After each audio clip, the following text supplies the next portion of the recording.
ফেলে মেরে লইতেছি না। হ্যাঁ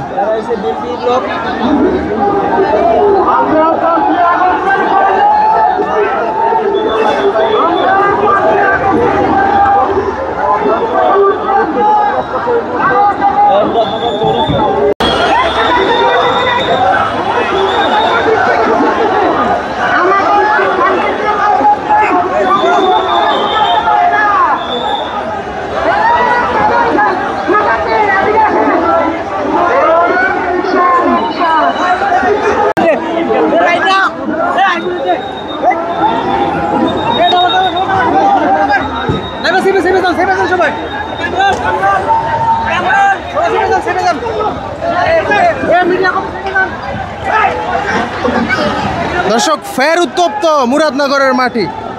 আমরা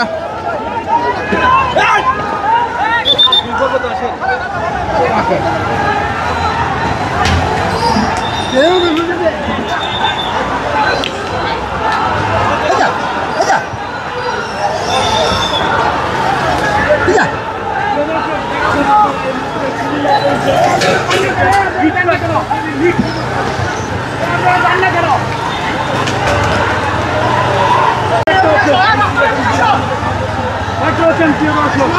মুহূর্তে মুরাদনগরের থমথমে অবস্থা রয়েছে।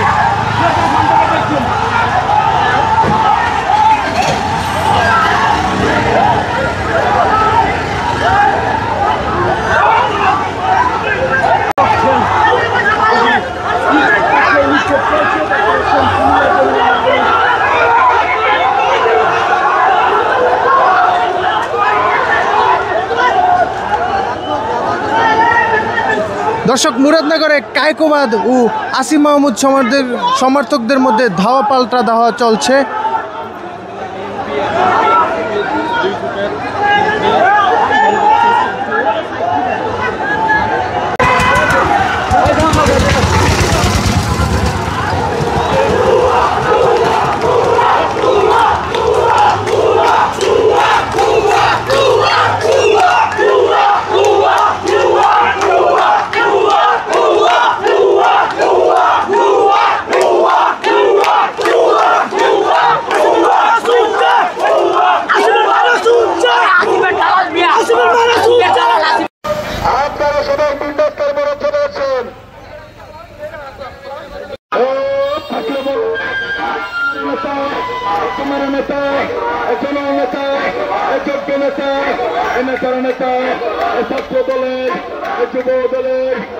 সমাজের আহ্বায়ক আমি। প্রিয় ভাইয়েরা, কিছুদিন আগে বৈষম্য বিরোধীর নেতা ওবায়দুর রহমানের উপর হামলা হয়। এই হামলার পরিপ্রেক্ষিতে থানায় মামলা করার জন্য আসে। থানার ওপরে জনাব কায়কোবাদ সাহেবের অনুসারী যারা দীর্ঘদিন যাবৎ সন্ত্রাসের সাথে জড়িত, তারা থানায় আক্রমণ করে এবং বৈষম্য বিরোধী ছাত্রদের উপর আক্রমণ হয়। তার পরিপ্রেক্ষিতে সরকারিভাবে থানা বাদী হয়ে মামলা করে, সে মামলা দীর্ঘদিন যাবৎ 2-1 মাস যাবৎ তারা হাজিরা দেনা পলাতক হিসেবে ছিল। কিছুদিন আগে তারা হাজিরা দিছে। হাজিরা দেওয়াতে মহামান্য আদালত তাদেরকে জেলে প্রেরণ করে। এটা তো আইনগত ব্যাপার, এটা পুলিশের মামলা, পুলিশ মামলা। এটা আমাদের মুরাদনগরের জনগণের কোনো ব্যাপার না, আইনগত ব্যাপার। সেই মামলায় তারা কেন জেল হাজতে গেল, এইটা নিয়ে গত পরশুদিন না কালকে গতকাল তারা বিভিন্নভাবে স্লোগান দিয়েছে আসিফ সাহেবের বিরুদ্ধে, অন্যায়ভাবে আমাদের বিরুদ্ধে। আসিফ সাহেবকে নিয়ে যা তা কথা, যে আসিফ সাহেব 24-এর মহানায়ক, যে আসিফ সাহেব গণতন্ত্র পুনঃপ্রতিষ্ঠার জন্য বাংলাদেশকে মুক্ত করলো, নেতৃত্ব দিল, সেই আসিফ সাহেবকে নিয়ে তারা বিভিন্ন কটূক্তি করে মিছিল করেছে, বিক্ষোভ মিছিল করেছে। তারই পরিপ্রেক্ষিতে আমরা আজকে সাধারণ জনগণ, সর্বস্তরের জনগণ বিক্ষোভ মিছিলে বৃষ্টি ভিজা দিনে, বৃষ্টি ভিজে বেলা 4টার সময় আমরা সারা মুরাদনগরের জনগণ এখানে এসে আমরা প্রতিবাদ মিছিল করছি। প্রতিবাদ মিছিল করা অবস্থায় আপনার জেলা পরিষদের মার্কেট থেকে হাজার হাজার ইটের টুকরা দিয়ে আমাদের উপর আক্রমণ করে। যখন ইটের টুকরা আক্রমণ করে আমরা আহত প্রায় 50 জন আমাদের কর্মী জনগণ আহত হয়েছে। আন্দিগুটের মেম্বার সহ শেখর মেম্বার সহ অনেক লোক আহত হয়েছে। শেখর মেম্বার হয়তো বাঁচবে কিনা জানি না, তার অবস্থা খুব নাজুক অবস্থা। এই হামলা করতে অতর্কিতভাবে আমাদেরকে ছিন্ন ভিন্ন করে আমাদের প্রত্যেকটা মানুষকে আহত করছে। শান্তিপূর্ণ একটা সমাবেশ আমরা করতেছিলাম, তারা বিভিন্নভাবে এই সন্ত্রাসী কর্মকাণ্ড চালিয়ে যাচ্ছে। শুধু আজকে না, 86 সাল থেকে আরম্ভ করা, 88, 90 থেকে আরম্ভ করা তারা সন্ত্রাসী আক্রমণ, সন্ত্রাসী কর্মকাণ্ড করে বিভিন্নভাবে আমাদেরকে এই মুরাদনগরের জনগণকে দাবাইয়ে রাখছে। সুতরাং এখন মুরাদনগরের জনগণ জায়গা উঠছে, আন্দোলন করবে, সচেতন হয়ে উঠছে।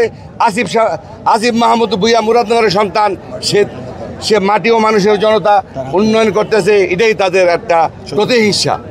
তাই আজকের ঘটনার সূত্রপাত আমরা জনগণ, সারা মুরাদনগরের জনগণ আমরা মিছিল করতেছিলাম শান্তিপূর্ণভাবে। সেই মিছিলের উপর শতে হাজার ওই জেলা পরিষদের মার্কেট দোতলা থেকে ইটপাটকে নিক্ষেপ করে আমাদেরকে কারো মাথায়, কারো গাড়ে, কারো ট্যাঙ্কে বিভিন্নভাবে 50 জন আহত করছে। তারা হইলো এই বিএনপির কাইকুবা সাহেবের অনুসারী। এখন পর্যন্ত আপনাদের কত নেতাকর্মী আহত হয়েছে? 50 জন। ধন্যবাদ।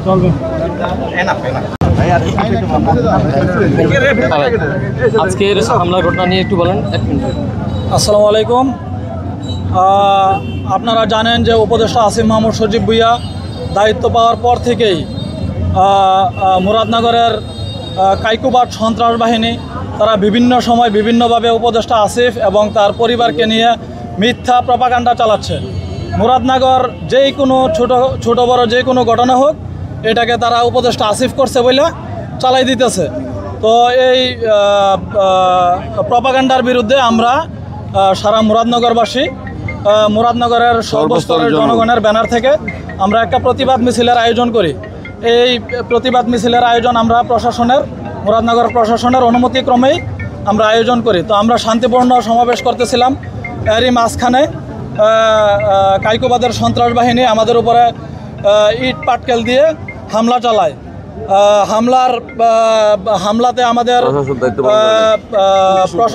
হামলাতে আমাদের প্রায় 50 জন মুরাদনগরের সাধারণ মানুষ আহত হয়। অনেকের মাথা ফাটছে, অনেকের পা কাটছে, অনেকের হাত ভাঙছে। এর মধ্যে সাংবাদিক ভাইও 5-7 জন আহত হয়েছে, পুলিশও আহত হয়েছে 5-7 জন। আমাদেরকে পুলিশ যে ভূমিকা নেওয়ার কথা ছিল, এই ভূমিকা আমি মনে করি যে নিতে পারে নাই। পুলিশ আমাদেরকে সেফটি দিতে পারে নাই। আমরা প্রশাসনের অনুমতি নিয়েই আমরা এই প্রতিবাদ মিছিলের আয়োজন করেছিলাম। আপনারা একটা বিষয় খেয়াল করলে দেখবেন যে মুরাদনগর একটা চাঁদাবাজির ঘটনা নিয়ে একজনকে গ্রেফতার করা হয়েছে, একজন চাঁদাবাজকে।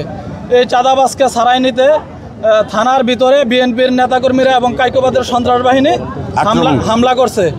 এই হামলা যে করছে, থানার সিসিটিভি ফুটেজ আছে এবং বাংলাদেশের প্রত্যেকটি বড় বড় মিডিয়া এটার নিউজ করছে এবং একদম ক্লিয়ার ভিডিও ফুটেজ আছে। এরা কিভাবে থানার ভিতরে হামলা করছে, থানার গেট ভাঙচুরের চেষ্টা করছে, আমাদের বৈষম্য বিরোধী ছাত্রের উপরে হামলা করছে। এরপরেও এই সন্ত্রাস কাইকুবাদ এটা বিভিন্ন প্রোগ্রামে যেয়ে অস্বীকার করে এটা নাকি মিথ্যা মামলা, পুলিশ নাকি তাদেরকে মিথ্যা মামলা দিছে। তাইলে এত ভিডিও ফুটেজ থাকার পরে, বাংলাদেশের এতগুলা TV channel, electronic media news করার পরে তারা কিভাবে এটা অস্বীকার করে যে এটা মিথ্যা মামলা হয়েছে?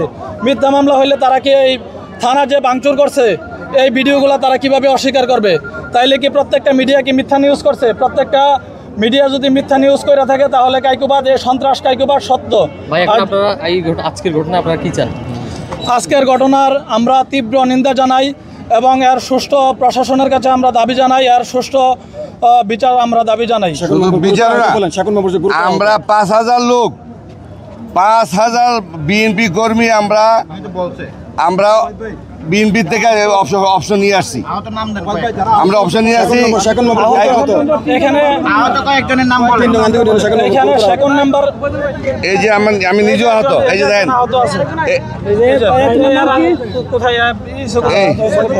আমি সহ এই যে আহত।